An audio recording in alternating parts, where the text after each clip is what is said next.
Ya, assalamualaikum warahmatullahi wabarakatuh.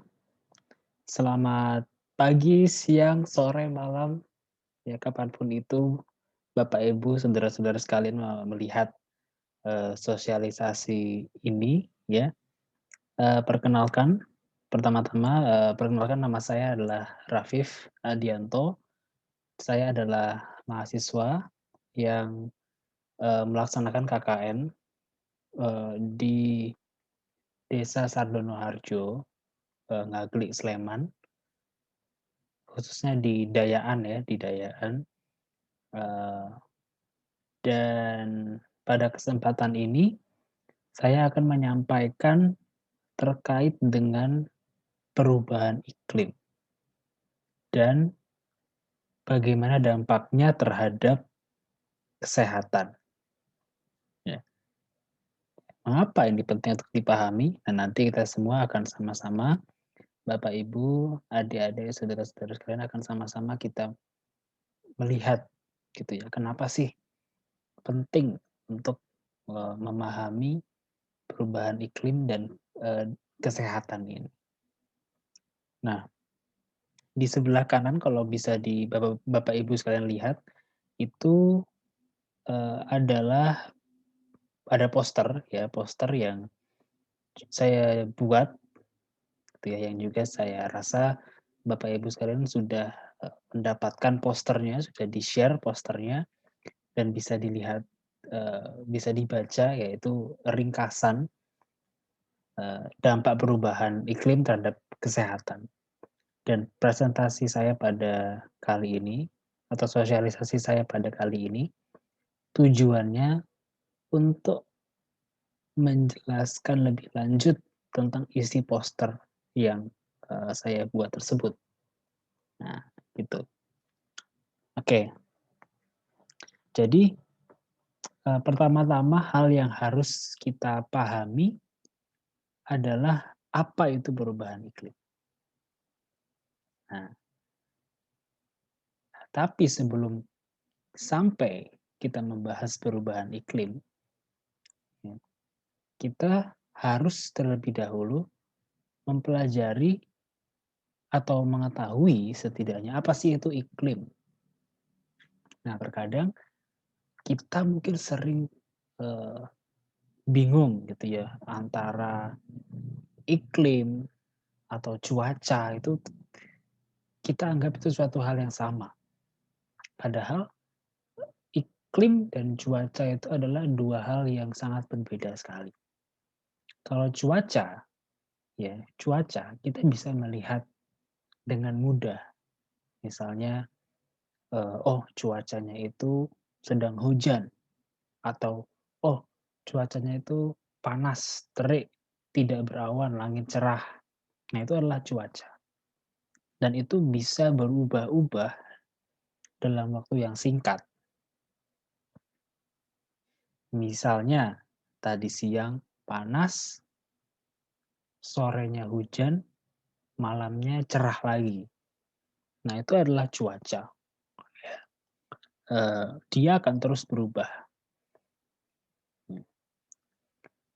eee, nah, tetapi ketika kita berbicara tentang iklim, iklim itu apa sih?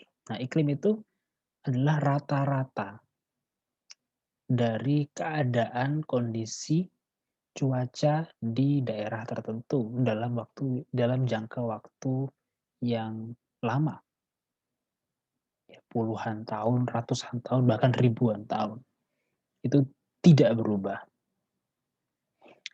Sebagai contoh, iklim di Indonesia itu, adalah tropis, beriklim tropis, yang artinya kita di Indonesia hanya memiliki 2 musim, yaitu musim hujan dan musim kemarau. Nah, iklim seperti itu, 2 musim itu tidak pernah berubah selama puluhan tahun, gitu ya. Walaupun ada kadang-kadang di tahun tertentu kok lebih panas daripada tahun-tahun yang lain. Tetapi secara rata-rata itu iklim itu sama terus selama puluhan tahun, bahkan mungkin selama ratusan tahun, iklim itu sama. Nah, ketika iklim ini berubah, atau yang kita kenal sebagai perubahan iklim, nah pasti ada suatu masalah yang terjadi. Ya, orang seharusnya tidak berubah kok berubah. Nah, pasti ada masalah. Nah, jadi apa itu perubahan iklim? Nah, perubahan iklim itu ya berubahnya iklim tadi ya yang diakibatkan secara langsung maupun tidak langsung oleh aktivitas-aktivitas manusia. Dan dari mana kita tahu iklim ini berubah? Ya, kita bisa melihat dari perubahan ukuran-ukuran iklim, seperti misalnya curah hujan, suhu, kelembaban, angin, awan di langit, dan penguapan. Nah, dan salah satu parameter atau salah satu ukuran yang sering sekali kita dengar terkait dengan perubahan iklim itu adalah peningkatan suhu. Makanya perubahan iklim juga dulu disebut pemanasan global. Ya. Dan mungkin sampai sekarang di Indonesia istilah pemanasan global itu masih lebih populer dibandingkan dengan perubahan iklim. Ya, jadi pemanasan global itu adalah bagian dari perubahan iklim. Nah, gambar di sebelah kiri kita lihat bahwa dunia ini mengalami perubahan peningkatan suhu yang luar biasa tinggi selama beberapa dekade terakhir, beberapa dasawarsa terakhir. Nah, itulah perubahan iklim. Ya. Ya. Tapi tidak hanya suhu, ya, curah hujan berubah, ya, kelembaban berubah, angin berubah, itu semua adalah perubahan iklim. Dan itu semua sedang terjadi sekarang di seluruh dunia.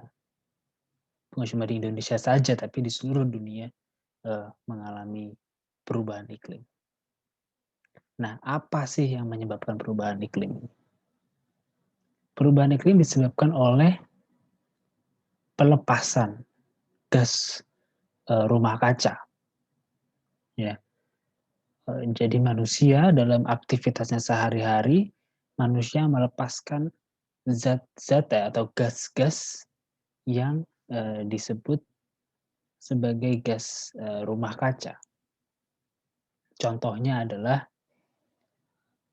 karbon dioksida atau CO2, nitrogen dioksida, N2O, metana, freon, dan lain sebagainya. Itu dilepaskan oleh manusia. Ya. Contohnya apa? Setiap hari kita naik motor, naik mobil, knalpotnya itu mengeluarkan CO2. Ya, itu adalah gas rumah kaca. Ketika kita pakai listrik di rumah kita, dari mana asal listriknya? Dari pembangkit listrik. Pembangkit listriknya apa? Ya, pembangkit listriknya biasanya pembangkit listrik tenaga uap yang berasal dari pembakaran batu bara. Nah, itu juga akan mengeluarkan gas rumah kaca. Ya. Lalu dalam proses pertanian, dalam proses industri, pabrik-pabrik itu juga mengeluarkan asap, mengeluarkan polusi lah. Dan itu adalah gas rumah kaca. Ya. Dan gas-gas rumah kaca ini, dia tidak hanya terbang dan menghilang begitu saja, tetapi gas-gas ini di atas sana, di langit, di atmosfer sana, mereka akan berkumpul istilahnya ya, dan membentuk suatu lapisan gas ya di langit, di atmosfer yang yang mirip seperti selimut.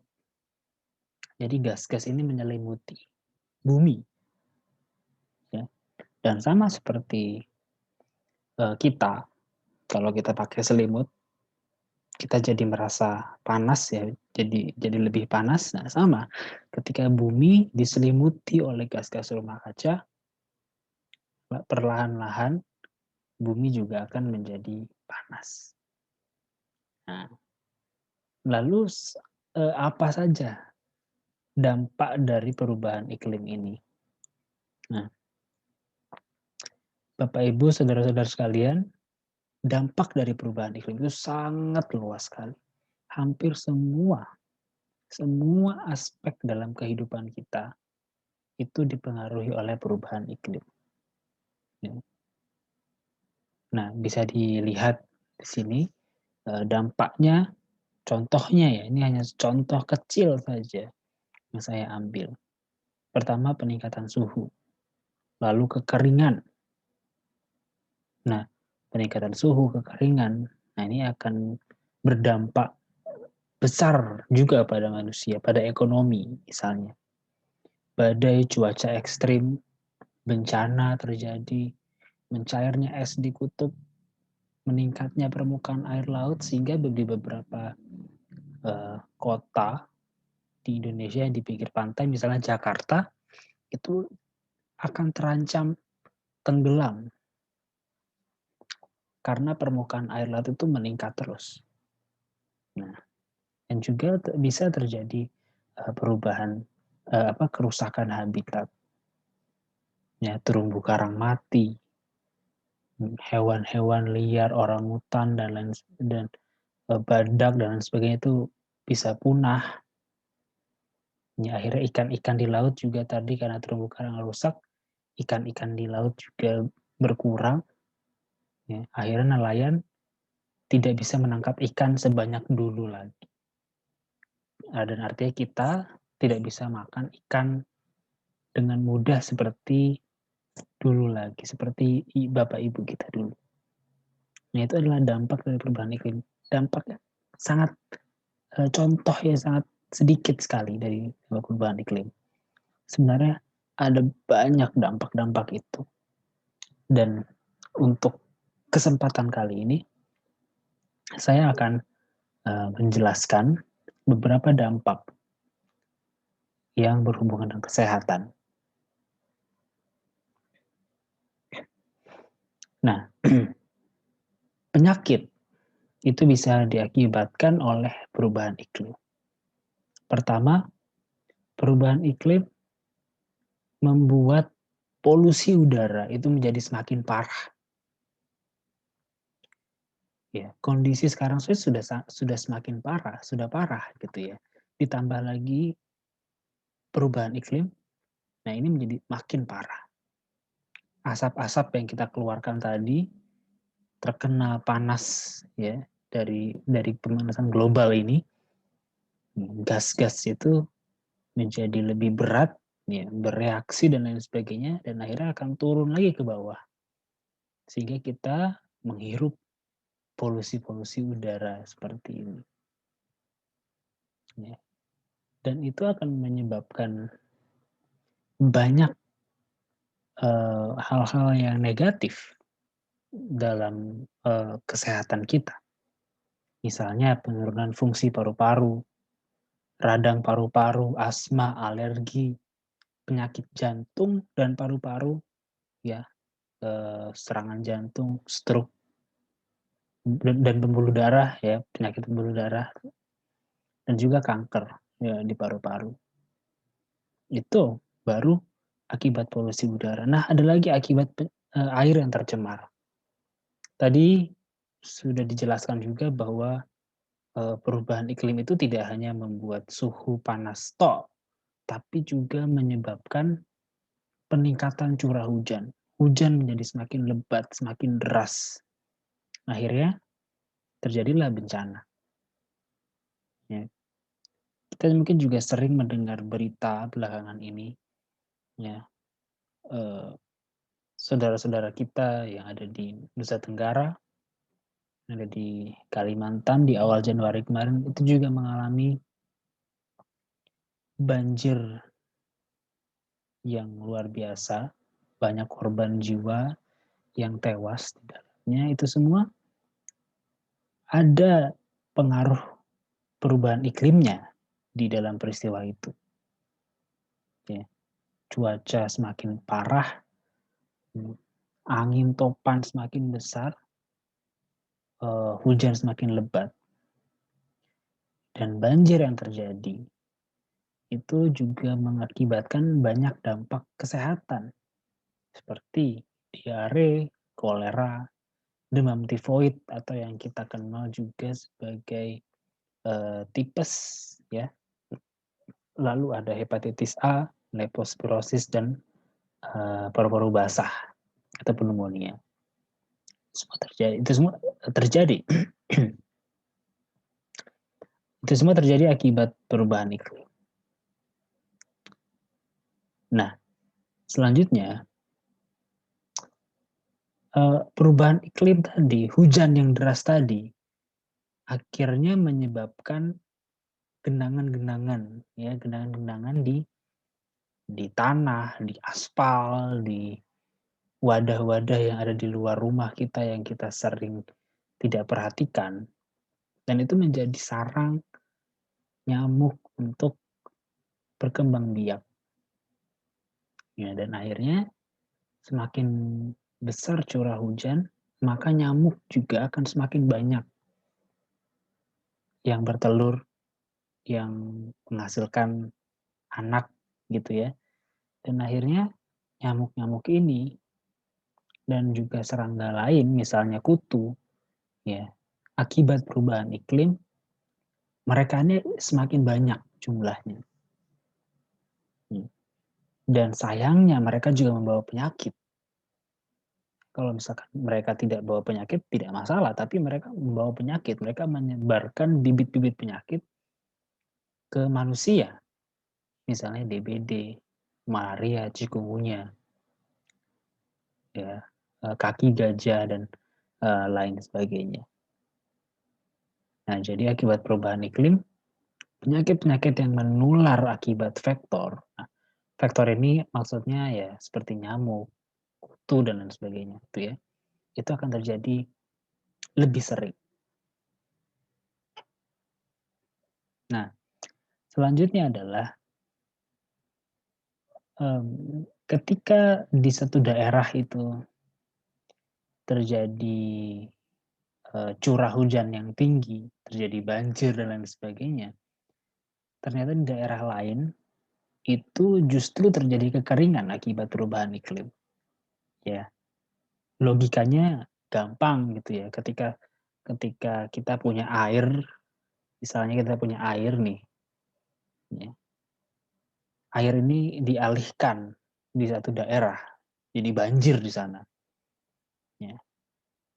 Artinya air yang menjadi jatah daerah lain itu akan berkurang karena airnya itu sudah eh, dikirim lah atau turun, hujannya turun di daerah yang sana yang terkena banjir. Akhirnya daerah lain tidak kebagian air. Yang terjadilah kekeringan. Dan kekeringan ini bahkan juga sebenarnya banjir itu sendiri itu bisa merusak ladang-ladang pertanian, perkebunan, dan lain sebagainya. Banyak tanaman-tanaman yang sangat sensitif terhadap perubahan air, perubahan cuaca, ya, dan lain sebagainya. Akibatnya banyak terjadi gagal panen. Ya. Dan gagal panen ini dampaknya juga sangat luas.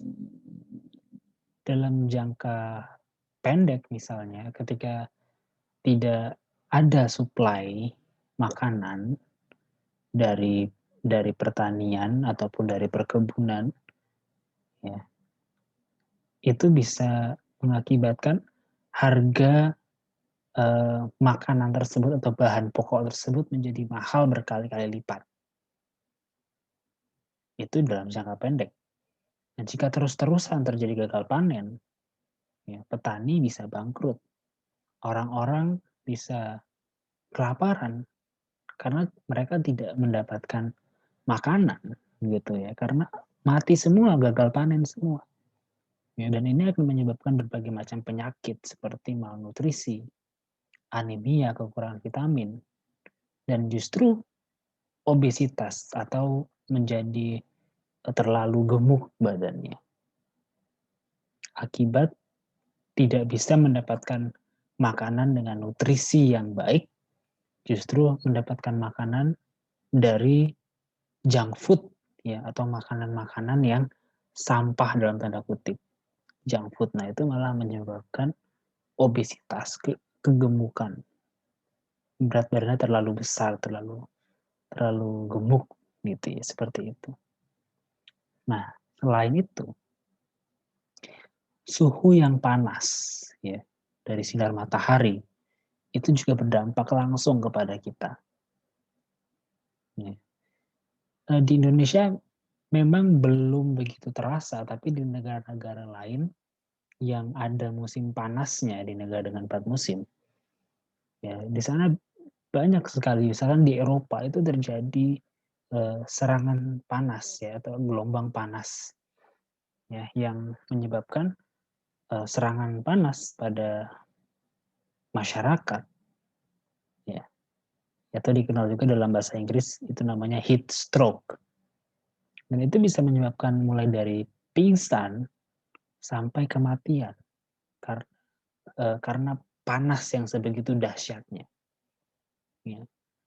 Dan selain itu tentu akan bisa menyebabkan dehidrasi, lalu kelelahan akibat panas ya, tidak bisa fokus mengerjakan sesuatu.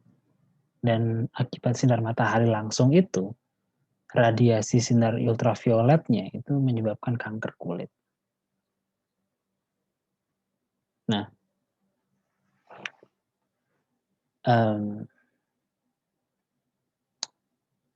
orang-orang tertentu, misalnya orang lansia, ibu hamil, anak kecil, dan juga mereka orang-orang yang bekerja di luar ruangan seperti petani, pekerja bangunan,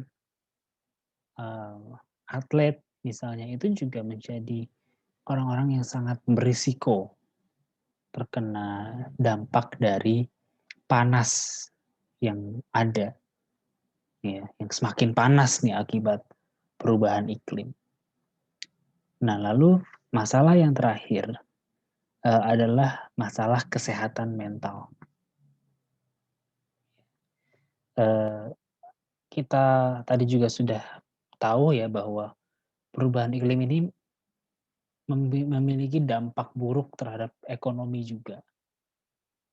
Seperti misalkan tadi ada gagal panen misalnya, pasti kan petani tidak bisa ada penghasilan.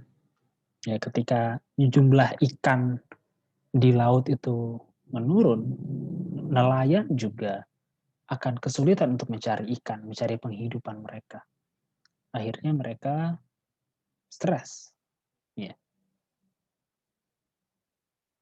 depresi, cemas akan masa depan yang tidak jelas, gitu ya. Begitu juga orang-orang yang terkena bencana, terkena banjir tadi, mereka akan trauma, ya. Atau yang dikenal juga sebagai PTSD atau PTSD ya, dalam bahasa Inggrisnya, gitu ya. Atau sindroma trauma pasca trauma ya, yang dirasakan oleh orang-orang yang mengalami secara langsung bencana itu. Ya, akibatnya depresi dan lain sebagainya ini juga menyebabkan banyak orang yang bunuh diri akibat depresi dan tekanan-tekanan yang mereka rasakan. itu juga tidak terlepas dari perubahan iklim. Nah, untuk itu pemerintah, dalam hal ini Kementerian Lingkungan Hidup dan Kehutanan, itu mengadakan suatu program yang sudah sejak lama sebenarnya diterapkan, yaitu Proklim atau Program Kampung Iklim, ya.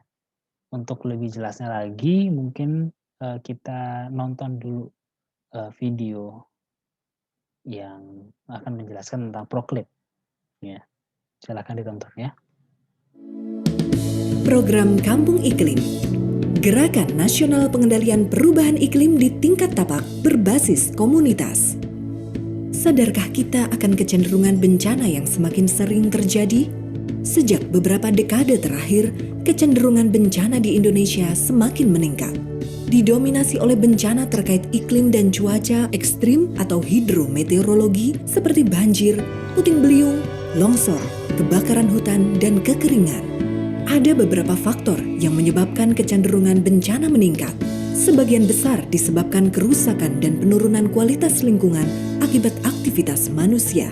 Misalnya seperti kritisnya daerah aliran sungai, pertumbuhan penduduk, urbanisasi, masalah tata ruang, dan perilaku masyarakat yang belum mencerminkan kepedulian untuk menjaga lingkungan. Makin diperburuk dengan perubahan iklim yang terjadi akibat pemanasan global. Seperti yang kita tahu, pemanasan global terjadi akibat meningkatnya emisi gas rumah kaca yang dihasilkan dari berbagai aktivitas manusia. Kementerian Lingkungan Hidup dan Kehutanan mengajak seluruh elemen masyarakat untuk ikut berperan aktif karena individu dan masyarakat merupakan kunci utama dalam hal pengurangan risiko bencana hidrometeorologi. Salah satu strategi KLHK adalah memperkuat kapasitas adaptasi dan mitigasi perubahan iklim di tingkat tapak berbasis komunitas melalui pelaksanaan program Kampung Iklim. Undang-undang menegaskan bahwa masyarakat memiliki hak dan kesempatan yang sama dan seluas-luasnya untuk berperan aktif dalam perlindungan dan pengelolaan lingkungan hidup. Masyarakat harus meningkatkan kepedulian terhadap perubahan iklim dan dampaknya yang dapat mengancam berbagai aspek kehidupan. Proklim melibatkan peran aktif masyarakat untuk menghadapi dampak perubahan iklim dan untuk menerapkan pola hidup rendah emisi gas rumah kaca. Proklim dapat dikembangkan pada wilayah administrasi minimal setingkat rukun warga atau dusun dan maksimal setingkat kelurahan atau desa atau wilayah lain yang setara seperti kampung adat. Selain itu, kampung iklim dapat juga dibentuk di wilayah yang masyarakatnya telah melakukan upaya adaptasi dan mitigasi secara berkesinambungan seperti perguruan tinggi, pesantren, dan paroki. Bagaimana cara mewujudkan Proklim? Proklim dapat dilaksanakan oleh kelompok masyarakat yang sudah ada di lokasi setempat dan berperan sebagai kelompok kerja. Kelompok kerja Proklim ini kemudian mengidentifikasi kerentanan, risiko, dan dampak perubahan iklim yang terjadi di lokasi setempat, dan juga sumber emisi di lokasi setempat. Hasil dari identifikasi awal kemudian dituangkan ke dalam profil kerentanan dan emisi gas rumah kaca. Selanjutnya, kelompok kerja Proklim mengidentifikasi sumber daya manusia yang tersedia dan kebutuhan pelatihan. Dilanjutkan dengan merencanakan peningkatan kapasitas masyarakat. Bersama kelompok kerja, masyarakat merumuskan tujuan dan sasaran yang ingin dicapai dalam menghadapi perubahan iklim. Gagasan-gagasan yang muncul dituangkan untuk menyusun rencana aksi adaptasi dan mitigasi perubahan iklim, serta penguatan kelembagaan dan dukungan keberlanjutan. Langkah selanjutnya adalah dengan menyusun perencanaan aksi adaptasi perubahan iklim.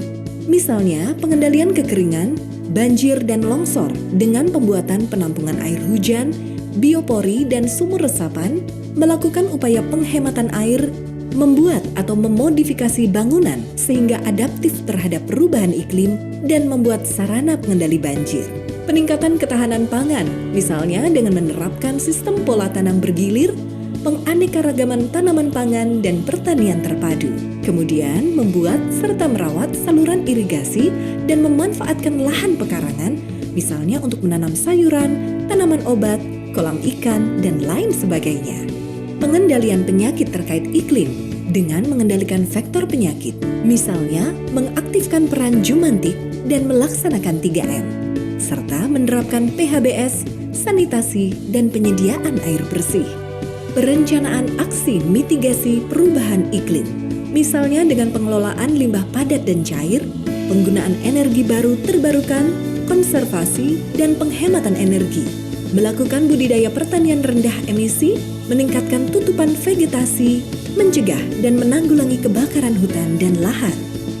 Perencanaan aksi adaptasi dan mitigasi perubahan iklim di wilayah pesisir, yaitu dengan penanganan atau antisipasi kenaikan muka air laut, rob, intrusi, abrasi, ablasi, erosi akibat angin dan gelombang tinggi, pembuatan struktur pelindung buatan, dan mata pencaharian alternatif.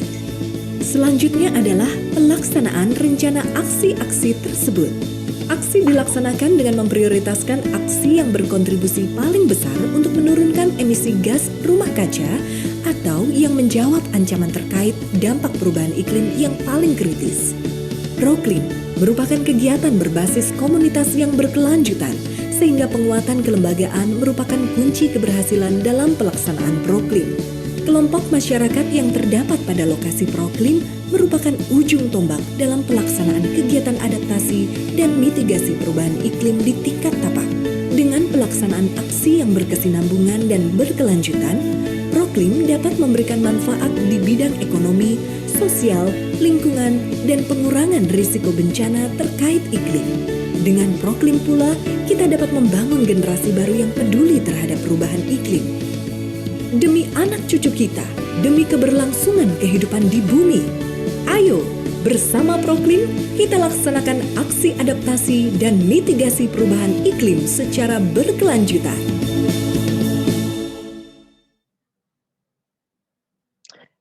Ya, jadi sudah sangat jelas ya tadi penjelasan dari video dari Kementerian Lingkungan Hidup dan Kehutanan RI ini, bagaimana masalah perubahan iklim itu adalah masalah kita bersama, dan sebenarnya tujuan kita untuk melakukan pencegahan dan usaha-usaha untuk mengurangi dampak perubahan iklim ini pada akhirnya adalah kembali untuk masa depan kita, anak-anak, cucu-cucu kita di masa depan nanti yang akan hidup di bumi yang sama ini. Tentu kita tidak mau kita mewariskan bumi yang rusak kepada mereka. Dan inilah kenapa itu penting untuk dipahami. Setidaknya walaupun kita tidak bisa melakukan aktivitas-aktivitas yang berat seperti biogas atau memasang panel surya atau melakukan recycle sampah kita ya, tetapi setidaknya kita bisa memiliki pengetahuan terkait ini dan mau membagikan pengetahuan ini kepada orang-orang lain di sekitar kita, dan perlahan-lahan mulai dari diri sendiri dan lingkungan keluarga kita untuk berusaha melakukan adaptasi dan juga mitigasi perubahan iklim. Nah, setelah ini ada satu video lagi contoh pelaksanaan Proklim di kota Yogyakarta. Ya, ayo kita lihat videonya.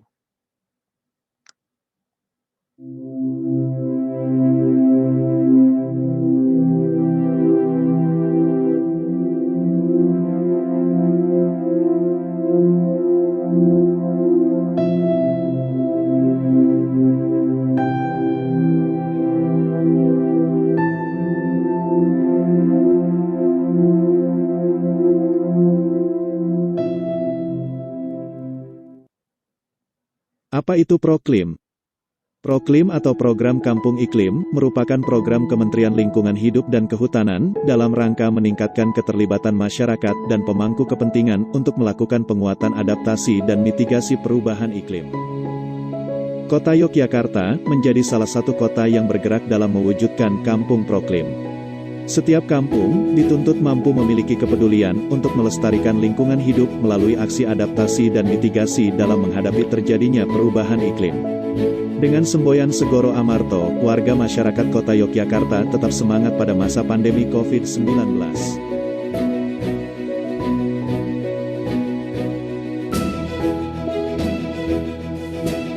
Di tengah situasi mewabahnya pandemi COVID-19 ini, ketersediaan pangan menjadi salah satu permasalahan yang perlu diprioritaskan.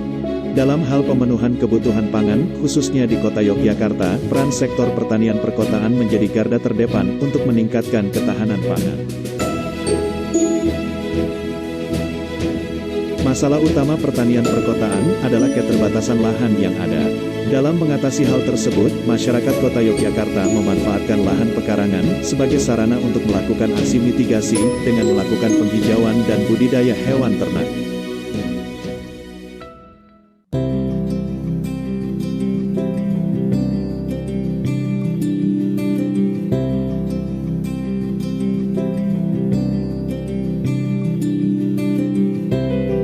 Upaya yang dilakukan oleh warga masyarakat Kota Yogyakarta dalam penghijauan lahan pekarangan melalui beberapa kegiatan diantaranya pembibitan, serta penyemaian tanaman sayuran dan buah-buahan dengan metode hidroponik maupun media tanam tanah. Pemeliharaan tanaman dan budidaya ikan dilakukan oleh warga masyarakat Kota Yogyakarta secara gotong royong. Kegiatan ini merupakan murni inisiatif dari warga untuk warga. Di dalam meningkatkan rasa kekeluargaan dan persaudaraan di tengah suasana pandemi COVID-19.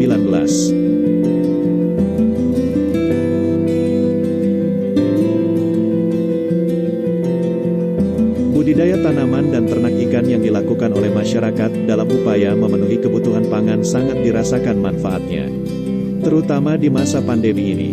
Hasil panen sayuran, buah-buahan dan ikan dikonsumsi oleh masyarakat sendiri maupun warga masyarakat lain yang membutuhkan.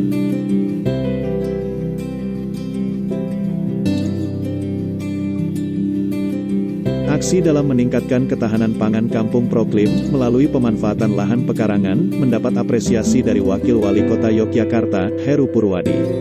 Menurut beliau, apa yang dilakukan oleh warga masyarakat Kota Yogyakarta sangat baik dan luar biasa. Semangat gotong royong masyarakat merupakan bentuk gerakan dari Jogja untuk Jogja.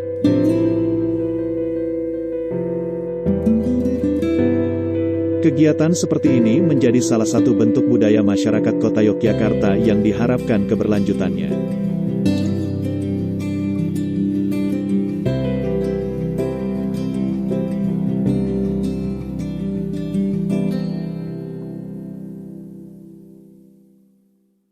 Sobat lingkungan, mari kita tetap semangat dalam mengelola Kampung Proklim dengan memanfaatkan lahan pekarangan untuk penguatan ketahanan pangan di masa pandemi COVID-19 ini.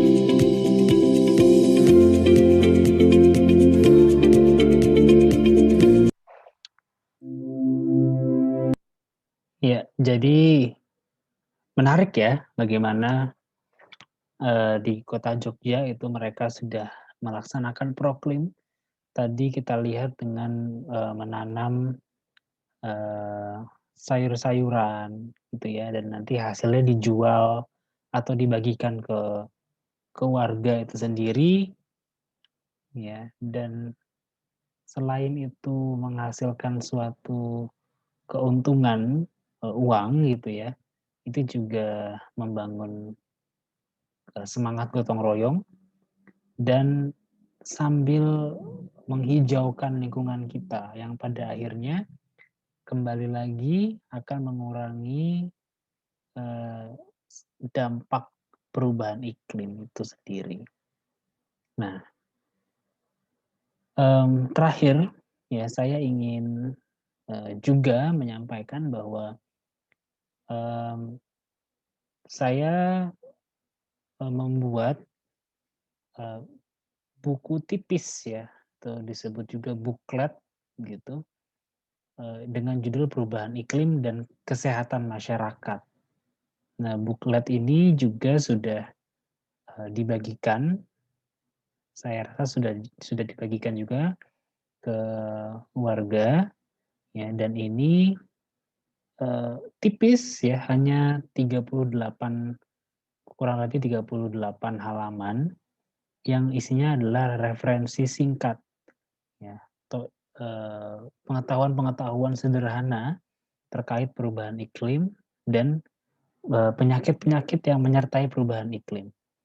Nah, kalau tadi, presentasi ini saya gunakan untuk menjelaskan poster yang saya buat. Nah, di dalam buku ini, dalam buklet ini itu saya mencantumkan penjelasan yang lebih, eee, detail lagi, yang lebih lengkap lagi mengenai apa yang saya sampaikan, di sosialisasi sekarang ini, ya, dan ini, eee, sudah dibagikan dan bisa dibaca oleh siapapun itu, pengurus, desa, perangkat-perangkat desa, maupun warga biasa, bahkan anak-anak pun bisa membaca, karena di dalamnya juga saya sudah mengutip, satu komik, lucu ya, ada gambar-gambarannya untuk anak-anak, untuk belajar perubahan iklim. Nah, itu komik dari Kementerian Lingkungan Hidup dan Kehutanan yang saya kutip dalam buklet itu sudah saya masukkan ke sana gitu ya, dan di akhir juga sudah ada pengenalan singkat Proklim gitu, untuk, gambaran yang lebih lengkap lagi, kira-kira Proklim itu melakukan apa aja sih. Nah, itu ada di dalam buklet itu dan bisa untuk selanjutnya Bapak Ibu sekalian atau adik-adik dan teman-teman sekalian membaca, eee, buklet itu. Ya mungkin, sekian dari, saya sosialisasi pada kesempatan hari ini ya, terima kasih ya. Silahkan jika ada yang ingin ditanyakan atau ingin tahu lebih lanjut lagi tentang program-program lain yang dilakukan oleh teman-teman saya, silakan kunjungi Instagram kami kkn.ugm.ngaglik21. Nah, di sana bisa dilihat program-programnya, banyak poster-poster yang menarik juga, yang tentu bisa menambah pengetahuan kita. Ya, terima kasih. Wassalamualaikum warahmatullahi wabarakatuh.